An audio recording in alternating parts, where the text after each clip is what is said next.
and you know she's trifling. Hold on, Mitt, there are people different than me over there. Oh, welcome back to Politics Be Like, the only show on the internet that brings you what's going on in the world by a guy who looks 12 and acts like he's 13. I'm your host, William Haynes.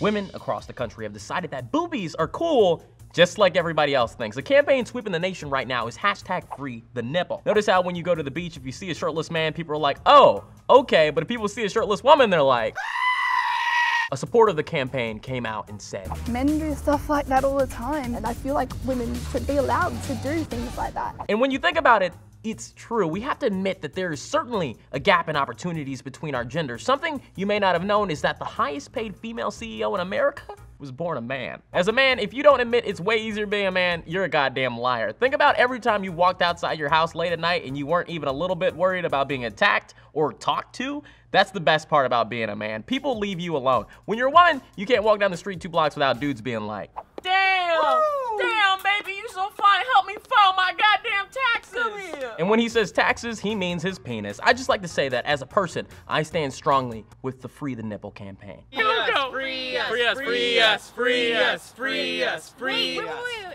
Wait. Why do we have a censor bar? Because women are supposed to be ashamed of their bodies. Oh. Free men, free men, free men, free men. This week during an Easter celebration, President Obama did that thing that presidents do, and he read to kids on the Easter lawn, which was cute until a bee came by. Hold on! You guys are wild things! You're not supposed to be scared of bees when you're a wild thing! Which just proves my belief that people are so tough until 3 things happen. Number 1, they stub their toes. Number 2, they bite their tongues. Or number 3, there's a bee in the room.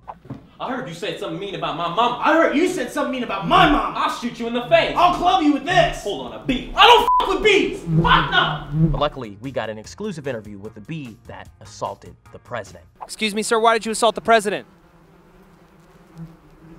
I'm sorry, okay? I'll vote for Ted Cruz, I'll vote for Rand Paul. It was an imperfect presidency, I'm sorry. Before we get into this next story, I just want to ask, does this man look Mexican to you? His executive power to try to carry out his agenda. No?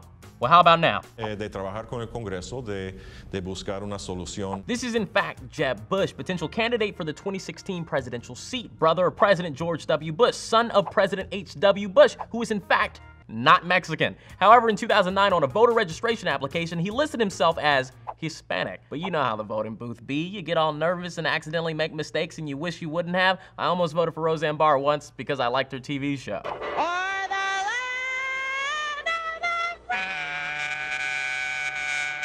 Finally, one of the biggest stories going on this week is that Rand Paul has announced that he's running for president. And as you know, running for president costs a lot of money, so they released a lot of items they're selling to raise the funds. You can get your own Rand Paul Beats headphones that say conservative on them, your own giant Rand Paul birthday card, your own Rand Paul bag toss game, and probably my favorite, your own Rand Paul flip-flops. Doesn't Senator Paul know that flip-flops are the biggest evil to this country? Probably not, but he announced his candidacy to a roaring crowd like this. We've come to take our country back. You can certainly tell how hyped he is for this. He's doing the pointing, giving the government nicknames. The Washington Machine. I like that that's what they're going with this time, the Washington Machine. But I guess Washington is a machine, given that all the people inside of it are the cogs that make it work. But realistically, somebody else created it and decided a long time ago what it's built to do.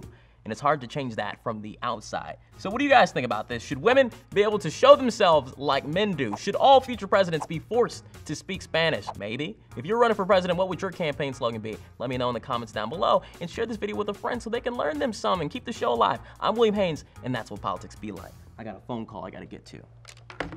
Hello, Mitt. So like I was saying, she's straight up trifling. Would you believe she sent me a screen cap of a text that I sent her and she tried to send it back to me? I know she was sending it to somebody else. You know about that. I know that happened to you in June.